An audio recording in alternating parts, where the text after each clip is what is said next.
L'imperi de Carles II era molt important, ja que, a part d'Europa, també tenia terres a tota l'Amèrica, tant central com sud. Menys Brasil, que era de Portugal. A més, també tenia les Filipines. El 1698 es va fer el primer tractat de repartiment de les terres de Carles II. L'escollit va ser Fernando José de Baviera, que es quedava amb la majoria de terres de Carles II, com Espanya, Itàlia i les Illes. El tractat també deia que terres com Guipúzcoa i Sicília es quedaven en mans dels francesos i que els àustries es quedaven amb el regne de Nàpols. El problema va ser quan Fernando José va morir i aquest tractat ja no va valer. Al 1700, el segon tractat de repartiment designava un altre hereu al tron, l'arxiduc Carles d'Àustria.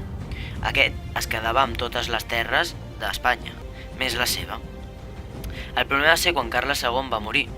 El seu testament designava un altre hereu al tron, Felip d'Anjou, i per tant aquest segon repartiment tampoc va valer. El 1701, Felip de Borbó es va casar amb Maria Luisa de Savoia i els dos es van coronar com a reis d'Espanya. El mateix any, l'arxiduc Carles d'Àustria es va unir a diferents països d'Europa, d'entre els quals destaquen Anglaterra, Holanda, Àustria, Prússia, Hannover i l'Imperi, però també Portugal. Per la seva banda, Felip V es va unir a França, on governava el seu avi Felip XIV, i va rebre el suport de les seves terres al Mediterrani. Per altra banda, Catalunya, les illes mediterrànies i el sud d'Itàlia es van rebel·lar contra ell. Al 1703 van haver-hi dos reis espanyols. El primer que es va coronar a Àustria va ser l'arxiduc Carles d'Àustria i el segon, a Madrid, Felip V de Borbó. Al 1704, les tropes de l'arxiduc Carles van desembarcar a Lisboa i van conquerir Gibraltar, terra borbònica llavors. Al 1705, Anglaterra, aliada austríaca, i Catalunya van firmar el Pacte de Gènova, on Anglaterra prometia no atacar més a Catalunya. Al 1709, Lluís XIV, rei de França i avi de Felip V, va sortir de la guerra per problemes econòmics.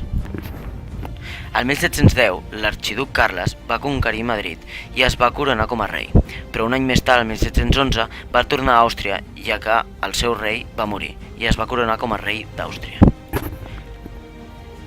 Al final, Espanya es va quedar igual però sense Catalunya, França amb el mateix territori. Anglaterra va guanyar dos territoris més, Gibraltar i Menorca. Àustria va guanyar les illes mediterrànies i part d'Itàlia. Savoia, per la seva banda, va guanyar Sicília. Els Països Baixos, Bèlgica i Portugal es va quedar exactament igual.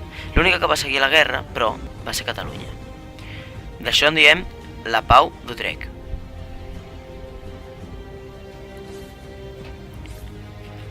Felip V de Borbó, nou rei d'Espanya, al 1714 va anar a atacar la ciutat de Barcelona per tal d'acabar la guerra entre Catalunya i Espanya, encapçalada pel duc de Berwick.